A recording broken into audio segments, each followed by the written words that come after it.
Bonjour chers individus, aujourd'hui on se retrouve pour un unboxing et une petite review. Il s'agit donc de Draculaura Basic G3. La boîte se présente comme ça, il y a des illustrations ici de Draculaura, de Claudine et de Laguna. Je suis pas du tout fan de ces dessins, mais le reste de la boîte est sympa. Il y a des illustrations sympathiques sur le côté et encore à l'arrière, des illustrations que je n'aime pas spécialement. Je saurais pas exactement vous dire pourquoi j'aime pas spécialement ce style de dessin, mais j'accroche pas. Après, il y en a qui peuvent aimer, chacun ses goûts. Pour ce qui est du logo, c'est à peu près le même qu'avant, je crois qu'il a pas changé. Donc c'est parti pour la sortir de sa boîte. Donc voilà le tout hors de la boîte. Je vais commencer par vous montrer ses accessoires. Donc nous avons son petit sac à dos, donc avec les petites ailes, les attaches et il s'ouvre, donc on peut mettre quelques accessoires dedans. Des lunettes de soleil que je trouve super mignonnes. Ensuite on a Confabulous que personnellement j'aime pas du tout, je suis pas du tout fan des animaux de la G3, j'accroche pas. Ensuite de la crème solaire, j'aime beaucoup cet accessoire, je trouve ça sympa et mignon. Son nail cercueil avec une petite encoche pour qu'elle puisse la porter dans les mains. Pareil pour la crème solaire, il y a une petite encoche. Je suis pas fan des encoches dans le sens où c'est visible et tout, mais après pour les faire tenir dans les mains des poupées c'est plus pratique. Donc c'est pratique mais pas esthétique. Ensuite, nous avons un petit bretzel avec un visage qui peut s'enlever de son cône. C'est mignon aussi. Et donc, le cône est fait rose avec des effets de toile d'araignée. Ensuite, on a une boisson qui est assez grosse avec des petites cerises. Et on a la cape avec plein de petits motifs partout. Ensuite, on passe à la poupée qui est juste trop belle. Voilà, c'est une ensemble. Donc, des petites chaussures roses.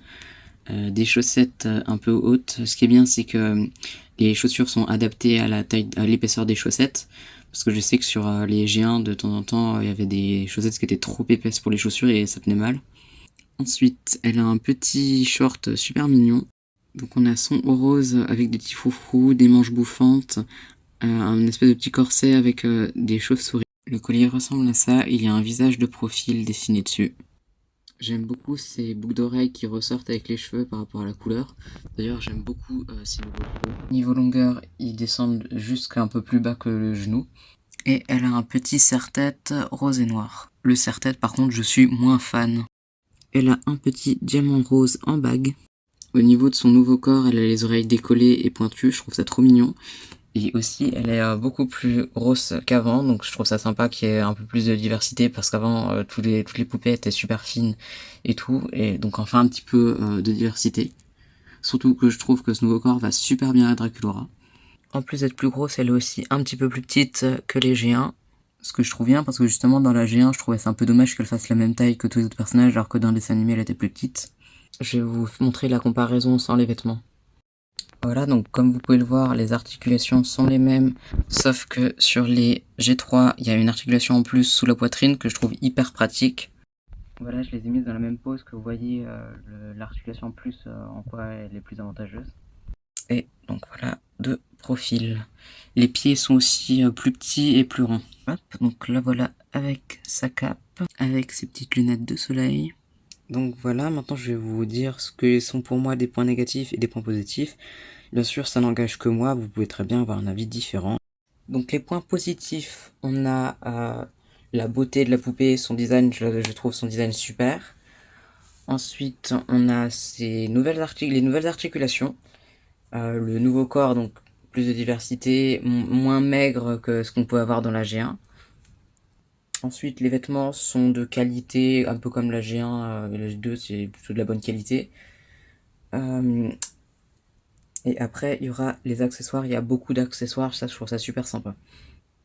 Maintenant, les points plutôt négatifs. On a les dessins sur la boîte que personnellement je n'aime pas du tout. Les animaux de compagnie, j'aime pas du tout leur design, je préférais largement les designs de la G1. Et enfin, il n'y a plus de socle ni de brosse, ce qui n'est pas pratique du tout. Et voilà, j'espère que ce petit unboxing et cette review vous a plu. N'hésitez pas à vous abonner et à me suivre sur mes autres réseaux sociaux. Bye!